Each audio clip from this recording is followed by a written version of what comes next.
I'm Christine Dunbar from speechmodification.com, and this is my Smart American Accent training. In this video, we'll look at how to pronounce tomato and potato. We'll talk about American T and the letter O, and what we can learn about the American accent looking at these two common everyday words. So first of all, the T sounds in tomato have two different sounds, and they follow the rules and patterns for American English, which is the first letter T in tomato is what's called an aspirated T. It sounds like T, and there's a puff of air. So make sure when you're saying tomato, T, T, you can feel a puff of air coming out for that first T. But we don't use that same aspirated T in the middle of words when the T is between two vowels or two unstressed syllables. So this T is going to sound more like a D, tomato, tomato. So it's going to be what's called a flap T, and my voice should be on. My tongue goes up to the T position, but I just lightly tap up there and come back down. So not a strong D, not tomado, but tomato, tomato. And then the first letter O in tomato is unstressed, and so it is a vowel schwa. It sounds like So I've rewritten it here for you with the letters UH. Thinking about tomato is going to help you get that rhythm. That's because the stress in tomato is on the may syllable. So that's where I have my clear vowel, and that's where I hold longer. In order to be able to get that rhythm, you may want to start with that stress syllable, may-do, tomato. That'll help you get that short, long short that you need, tomato, in order to get the rhythm correct, and also to avoid saying tomato, but rather tomato. This vowel here is really reduced. It is a schwa, a little sound, but it's very quick, almost no voice on it, tomato. You might even think about it like a little bit of a writing this way, like today, tonight, tomato. Lastly, the second O in tomato is a clear vowel. It's not stressed, but we do use that diphthong O, so hold it a little long and use that clear vowel, tomato.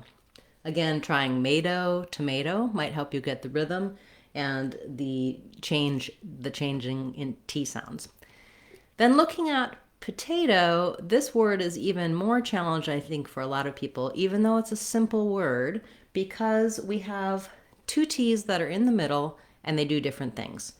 The first T in potato is stressed, and so it follows the same rule as the first T in tomato. It starts a stressed syllable. So if the T starts the word or starts a stressed syllable, like in potato, other examples would be a word like hotel. That T is that tell and hotel both have that puff of air aspirated T because it starts the stressed syllable. In tell, it starts the whole word. In hotel, it starts the stressed syllable tell.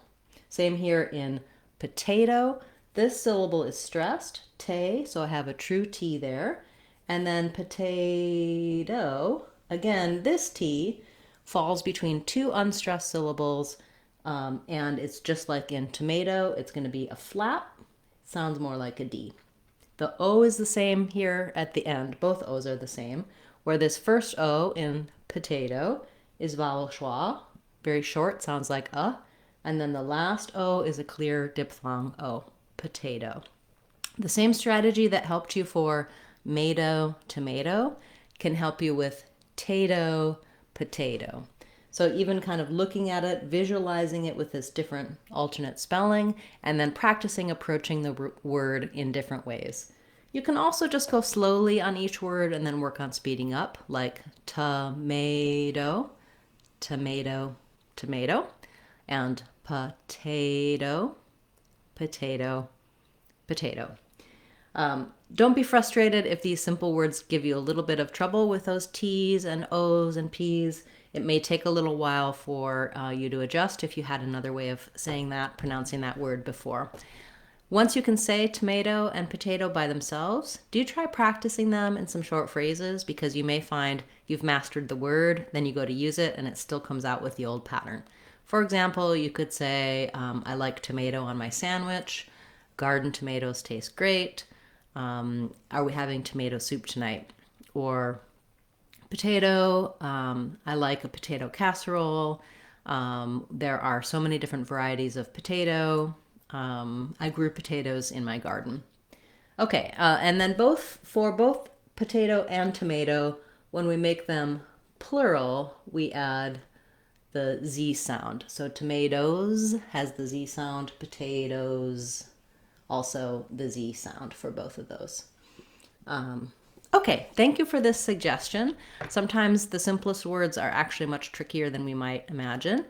I'll be back again tomorrow with another Word of the Day class, as well as on Friday, we'll have our live question and answer class. You can attend that live on YouTube. Put your questions in the chat and I'll answer them for you live. There we talk about words, sounds, accent patterns, lots of different details to help you improve your overall communication in American English. I also suggest checking out our Sounds of English course on speechmodification.com, where we go through all of the sounds and letters of English, talk about things like our flap T, aspirated T, the different things that letter O can say, the rhythm and stress of words. It's a great foundation to help you pronounce any word you want in American English by learning all of the sounds, learning how to read the dictionary, and looking for what accent error patterns to watch out for. That's our Sounds of English course, available for under $2 on speechmodification.com. I hope you'll check it out.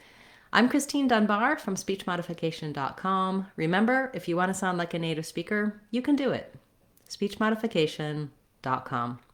Bye, everyone. Hope to see you again soon.